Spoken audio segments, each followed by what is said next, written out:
How to come back in life day 5। আজকেই প্রথমবারের মতো এই সাদা পদার্থটা রাস্তায় পড়ে থাকতে দেখি এবং আমার পাটা পরীক্ষা করে নিচ্ছি যে আমি ড্রিবলিং করতে পারি কি না। ঠিক তখনই আমার সামনে চলে আসে অনেকগুলো কুকুর।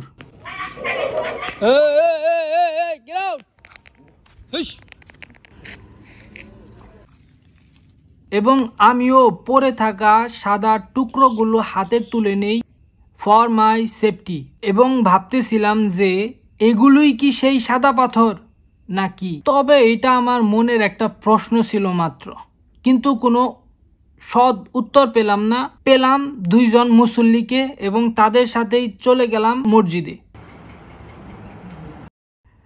নামাজ শেষ করে চলে আসলাম আমার অতি পরিচিত একটা জায়গাতে সকালের প্রাকৃতিক দৃশ্য উপভোগ করতে। এরপর চলে আসলাম থ্রোন অফ ডিপ থটসে, কারণ এখানে বসেই আমি আমার গভীর চিন্তা ভাবনাগুলো করে থাকি। লাইক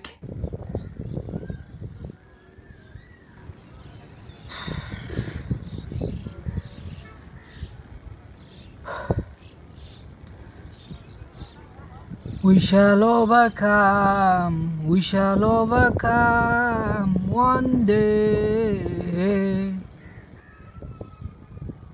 যাই হোক, আজকের বিষয়টা হলো প্রথমেই আমি এখানে বসেই কিছুক্ষণ গভীরভাবে পরিবেশটা পর্যবেক্ষণ করছি।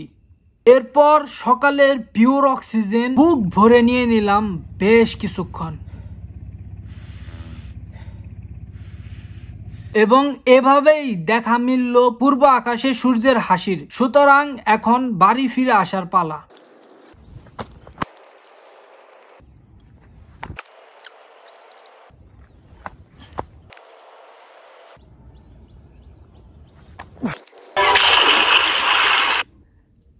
কি ভাই, পানিতে পড়ে গেছি?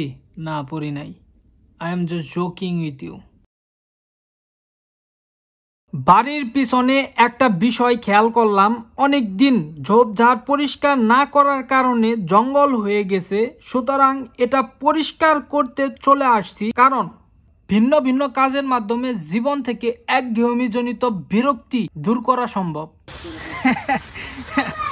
প্রথম তো খুব ব্যাক পেলে যায় লাগে এবং প্রতিদিন কিছু না কিছু করা দরকার, যেহেতু আমি কোনো কাজই করি না। সো আমার একটা প্রতিদিন যে সময় দেওয়ার মতো একটা কাজ যাতে আমি করতে পারি, এই জন্য আমি আজকে এইটা হলো যে পুরোটাই কি একটা ছোটোখাটো একটা জায়গা যেখানে কি আমি গার্ডেন করব। আমার সাথে আছে নিয়ামুল। এটা নিয়ামুল। আর তোর নাম জানি কি রে ভাই? কি? মিনহাস। এরা আমারে হেল্প করতেছে। সো আই ডোন্ট নো শেষ পর্যন্ত এটার লুক কিরকম হইব আমি জানি না, তবে আই হোপ এটা খুব ভালো একটা কাজ দেবে আমার জন্য। সো দেরি না করে কাজ শুরু করি। গাছের ডালগুলো মিনহাস কেটে দিচ্ছে, এরপর নিচে আবার ঝোপঝাড় কাটা শুরু করলাম এবং কাটা ঝোপঝাড়গুলো আমি টেনে বাহিরে ফেলে দিচ্ছি এবং শেষের দিকে এটা লুক এসে দাঁড়াইছে এরকম। সবাইরে নিয়ে এতটুকু পরিষ্কার করছি আপাতত আজকের জন্য। সো নেক্সট টাইম আগামীকালকে এভরিডে এইখানে আমি কি করব, আমার ডেইলি লাইফের একটা সময় আমি কি করব এইখানে দিব, কারণ আই ওয়ান্ট টু এক্সপিরিয়েন্স যে প্রতিদিন আধা ঘন্টা 1 ঘন্টা সময় এখানে দেওয়ার পর 2-3 মাস পরে এইটার এক্স্যাক্ট আউটপুট কি বের হয় এইটা দেখার জন্য I am so excited. So হঠাৎ করে এই সবজি ক্ষেতের অনুপ্রেরণা কোথায় থেকে আসলো? চলো তোমার সবজি ক্ষেত আমরা একটু দেখে আসি। এই ব্রাদার, ভেজিটেবল গার্ডেনের ওনার হলো যায় সুহেল, আর আমরা ওর গার্ডেনে আছি। এখন করোনার সময়ে যখন লকডাউনে সবার জীবন নিজ নিজ বাসস্থানে সীমাবদ্ধ ছিল, তখন সুহেল নদীর মাঝখানে উঁচু একটা জায়গায় চাষাবাদ করছিল যাতে সবজির যোগানটা এখান থেকে পাওয়া যায়।